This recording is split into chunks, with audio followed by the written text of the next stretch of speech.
Right, unfortunately, Anna has come down with COVID today, so she's not able to be here to present. So I'm frankly never going to forgive her for that, but never mind.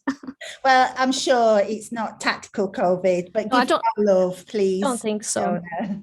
Okay, You so did a I've good popped into the chat three word exercises for you to just have a look at and a browse at while I talk to you. And these are exercises that are some samples of exercises that have been developed by the colleges that I have been working with. So my name's Fiona Dixon and I am the Action Research Lead at Lakes College. And alongside Anna Lister, who's the project lead, we've been working with colleagues Andrew O'Brien from Lakes College, Karen Scarr from Furness College, and Emma Robson from Bishop Burton College. And I'm going to outline to you the project that we have undertaken. So the aim of our research was to use content representations, and there on the front you've got getting to the core. So core stands for content representations to support mathematics teachers' understandings of threshold concepts, their strategic decision making about how to teach these, and to explore how technology can be used as a mechanism to support learners on lower level maths courses to traverse states of liminality and manage troublesome knowledge. And it's really interesting that this project has taken us on a different direction to the one that we were expecting to go. And that will become clearer as we go on. So why this topic? Well, the initial motivation for our research came from discussions concerning teachers who teach on lower level courses. And these teachers identified a clear dichotomy between their pedagogical practice and learners' understanding. And that was requiring significant input to implement numerous cycles of adaptive teaching, sometimes with very limited success. We found that a common issue was the problems encountered when learners became stuck. So they were trying to grasp concepts which were fundamental to their understanding, but they failed to understand that. And frustration and hopelessness became an issue, and motivation began to dwindle, resulting in fixed mindsets. For me as a teacher, one of the best parts of teaching is when a learner's really struggled with a concept and they finally get it and understand it. So our project has been all about getting learners to become unstuck. Threshold concepts are ideas that learners need to have a firm understanding in order to master a subject, and they exist in every subject specialism. And their mastery, according to Mayer and Land, is akin to passing through a portal. Once mastered, the learner's understanding is transformed, and a range of linked ideas can be appreciated that were not necessarily obvious to them previously. And this change is transformational to them, and they never go back to their pre-understanding. Before, however, learners can reach the point of understanding, they often encounter that stuck moment, which can last days, hours, or months. And this is known as liminality. So what does the literature say? Well, we examined the literature identifying relationships between key topics to support the development of a conceptual framework. So our focus was on three key areas, which we felt could be synthesized to support transformational learning.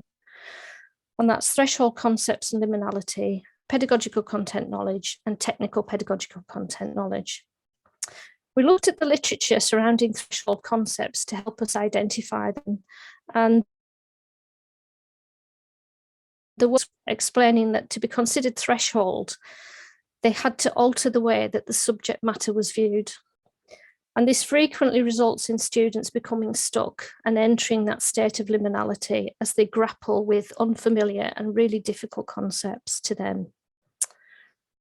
Threshold concepts are core to pedagogical content knowledge, which is how we use our And this allows teachers to identify problematic concepts in their subject specialism and focus on the best way of getting their learners to grasp them. We also examined techs on PCK by adding technology to subject-specific knowledge, helping teachers to identify how digital tools can be used to support subject-specific content. And a key point that emerged from the literature was the underuse of digital technologies to support mathematical understanding. So frequently they were used to formatively assess, but not necessarily to teach understanding. We had 3 research questions, and these were of threshold concepts on lower level maths courses. What's the impact on maths students of the use of technology to support understanding of threshold concepts?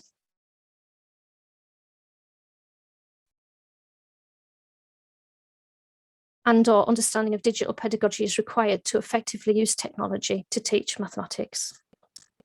So identifying threshold concepts isn't easy. And to help us with this, we turned to the work of Dr. Ron Thompson on pedagogical content knowledge and those content representations, which you can see on the right-hand side of the screen, to identify threshold concepts associated with a particular topic.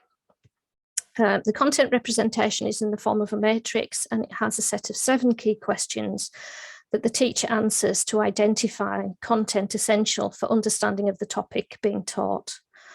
And all 3 research teachers completed these individually, and then we shared them via a Padlet and considered how we could use technology as a mechanism to support learners to traverse those stuck moments.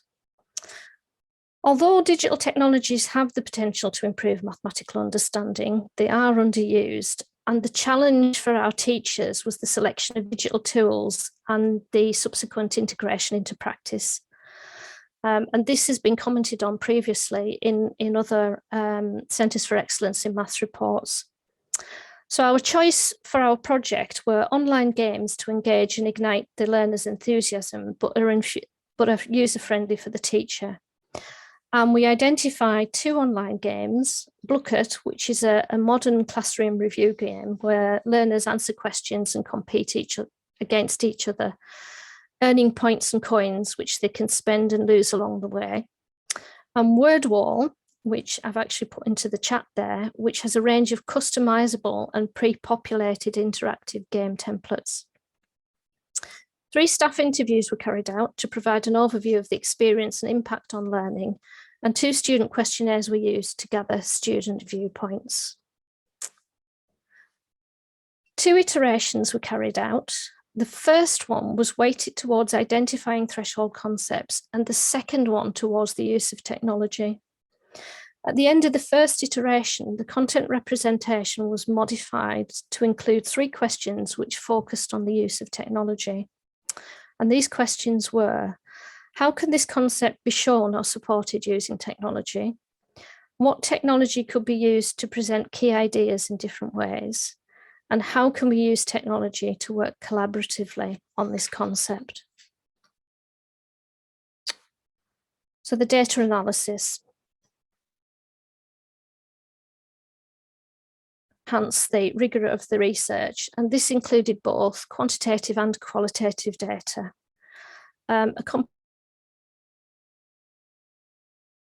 Comparisons to identify similarities and differences between ideas about key topics and to find some agreement about what was actually considered to be a threshold concept.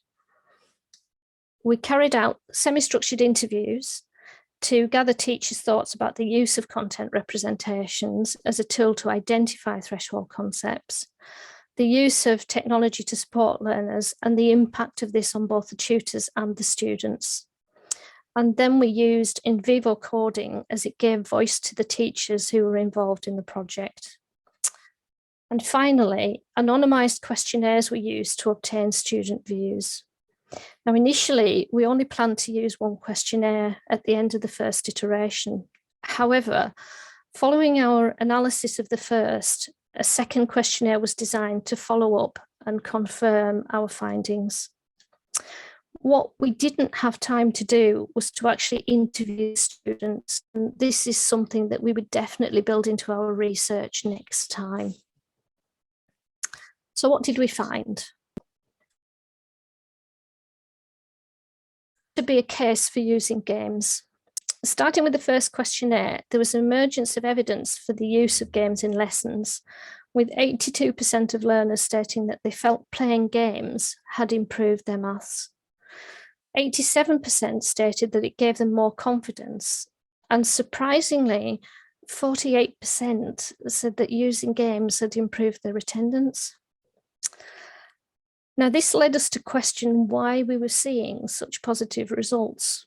And on a hunch, we designed a second questionnaire to see if we could confirm our thinking.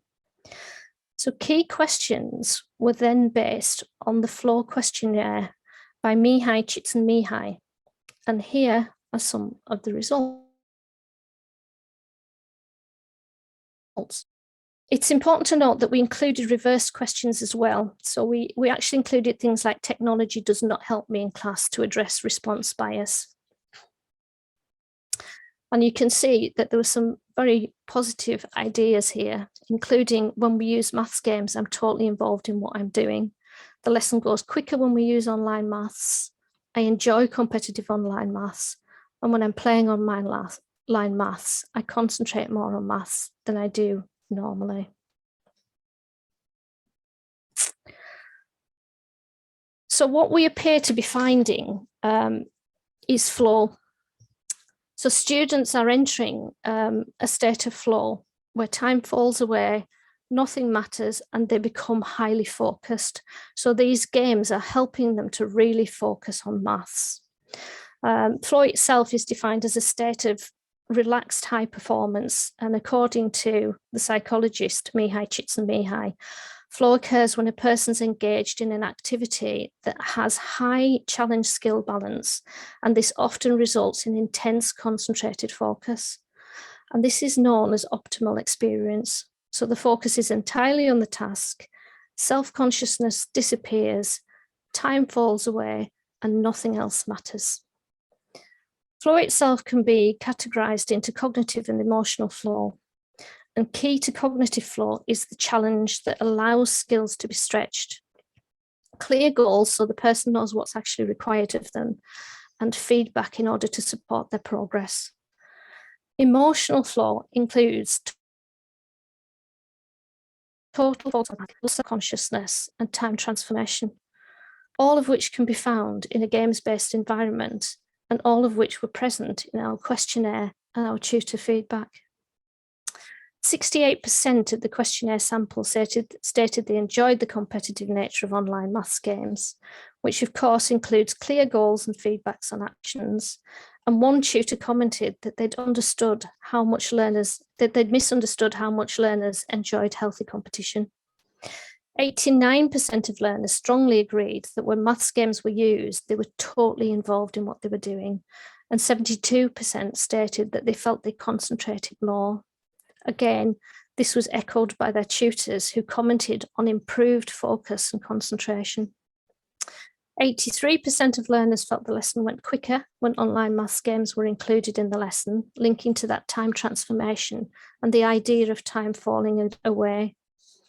And the indications are that this warrants further investigation, as the ability to trigger flow may have implications for maths teachers, whether they use technology to do this or they use other techniques to support their students towards flow. One of the other findings that we found with students when they are using maths games is that they become more reflective.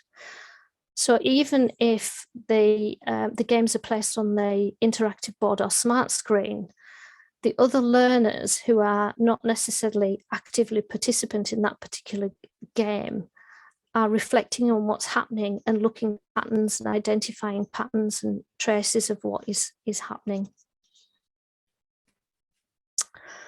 So our recommendations are in two sections. So firstly, a whole college approach. What we recommend is that we create a formal maths lesson structure to include a digital element in most lessons.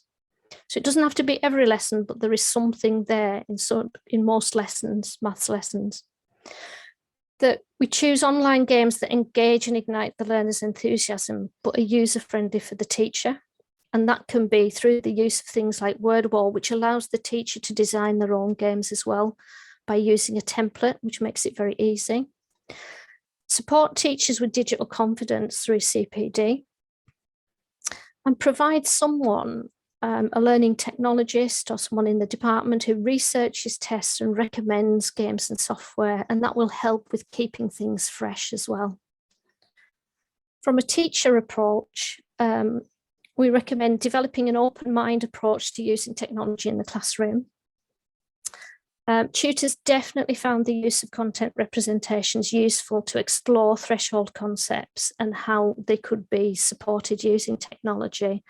And they also found that collaborative aspect of working with each other and comparing each other's content representations really useful. So that real collaboration between different colleges was important.